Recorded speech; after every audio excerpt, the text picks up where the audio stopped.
Alright, let's see how this works. I'm filming outside in the backyard here, so it's a lot of ambient noise. But anyways, I wanted to do this. This is about, well, you're going to see in a second. I'm pretending this is Frainz Mileric's personal effects. This is kind of like his little, I don't know, his little war journal or whatever you want to call it. And I picked this up at Can Games just a few months ago. A handmade book, and I think this is some kind of lighting thing, stage or whatever for one of the plays that was done at the National Arts Center. Anyways, I decided, you know what, I'm going to use it for his little war journal, and then when I do, he's a corps commander for the Austro-Hungarian army. We'll talk about him in a minute, because I'm going to show you. But I thought, you know, why not use this? So the first thing I'm going to show you is this. So I picked this up at the at a military hobby, military collector's thingamajig a couple of years ago.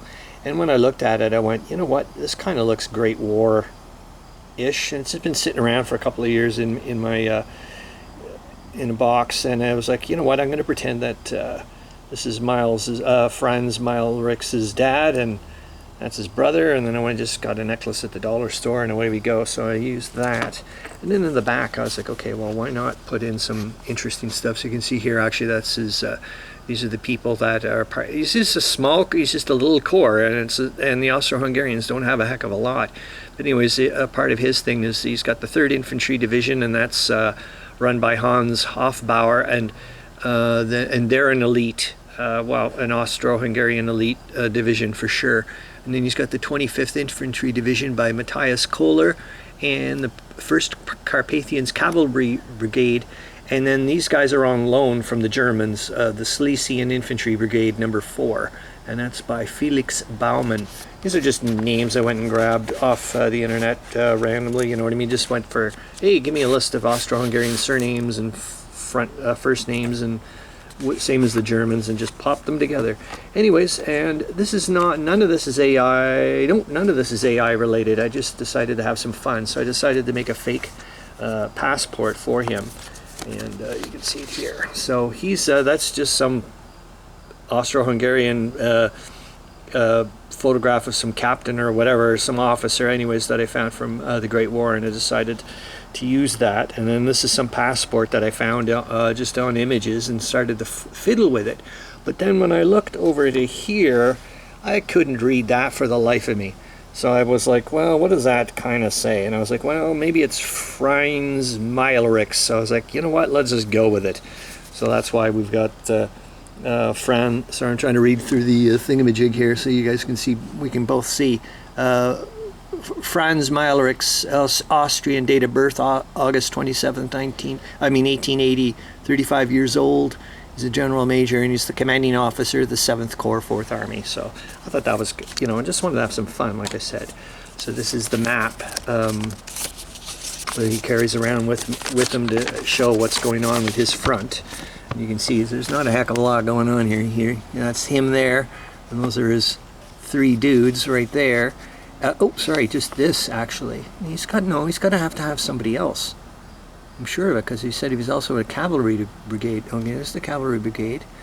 There's the whatever, and it must be in there as well. But anyways, you can see, and then there's all the Russians, and then there's the railhead. He wanted to take a look, and there's Proskorov just off in the distance there, and wanted to, you know, take a look at the front. I'm just, like I said, I'm just having some fun here. And what else did I do? Also decided to make some Austro-Hungarian money.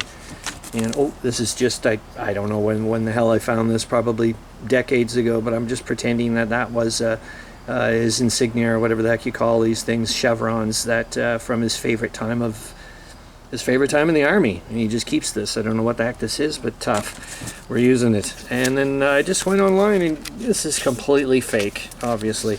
Ooh, this is the secret thing that he kept. Actually, when he was at the officers' dinner there for Christmas and New Year's, he saw the reinforcement schedule that's coming up, and he wrote it on a napkin, and so you can share it later. Hold on, there it is. So there, he knows there's 1 regular infantry division, 2 reserve infantry divisions, 5 supply points, and 36 replacement units coming coming in, I think in a month. And so he knows about it, and copied it, and is going to bring it home and talk to bring it back to his core headquarters and talk about it. Yeah, so like I said, I just decided to make some fake. The paper feels really good. I went really nuts. Just have some. This is the one I really like, though. It's the Art Deco-y one. I actually only have one left because I paid. You'll see, I paid my daughter Zoe in fake Austro-Hungarian money for what she did. But look at this one. Yeah, I gave her 50 whatever the hells, but I thought, gosh, look at that. That looks so cool. So, anyways, that's what I did for that. And then, is there anything left that I haven't shown you? Of course there is. His sweetheart, Alame.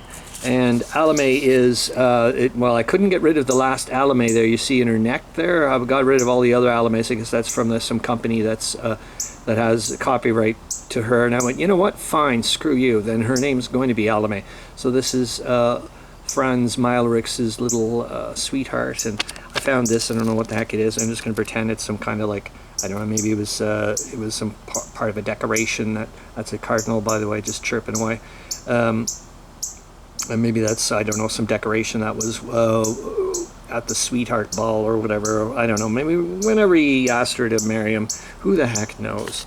But there she is. And like I said, I got a little thing in the back here, and it says, "Dearest Frainz, may you keep this close to your heart. Miss you dearly. Love, Alame." So I thought that was kind of neat, and yeah, it's been fun as hell to go through this little narrative, and then I can just start writing it. Oh my God! Actually, I didn't finish. I've actually been using it as an actual journal. So, like I said, so we'll read out a little bit. Why not? And you can see I just made some kind of pretend fake little whatever. So January 7th, 1915. Been nearly a month since we have been holed up in our new position just south of the Bug, looking east to parts of the Russian Third Army with the Zabruts and Proskorov behind them. Although I suspected we had inherited a quiet front from our Third Army, as they had been sent down to take Stanislaw, it was still nice to have our request granted for aerial reconnaissance of the Russian positions near us, and for the reports to confirm our assumptions.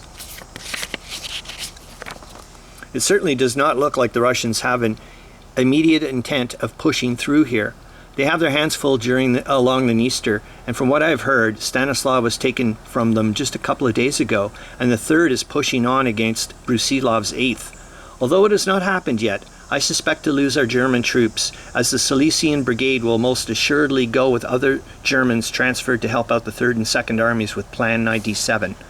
And that's to take Stanislaw and, darn it, come on, Christopher.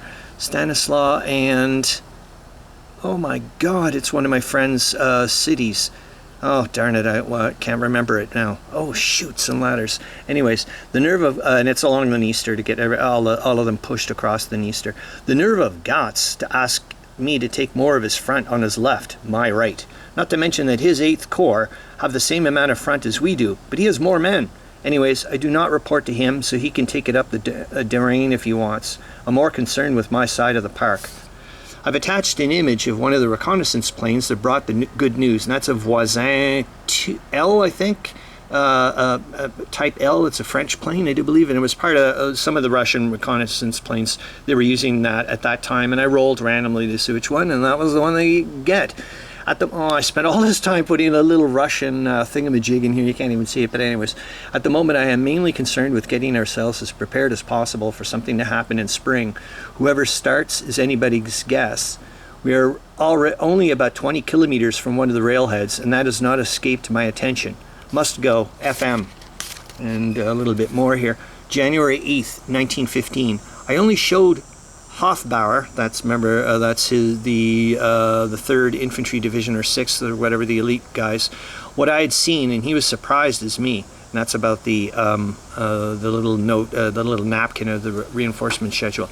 As I mentioned, we are only 25 kilometers from the Russian railhead, and sooner or later, and mostly these things tend to occur in May, lively action will be happening right where we are now. At the next generals meeting, I'm going to recommend getting some of what is coming in February. I'll be pushing for attention to be made on my area and the need to strengthen it. Here's my list. 1 Reserve Infantry Division, 3 replacement units, 2 supply points, and the Germans stay. Other than that, spend the time gathering as much information as we can of the area, the opposition, the weather, etc.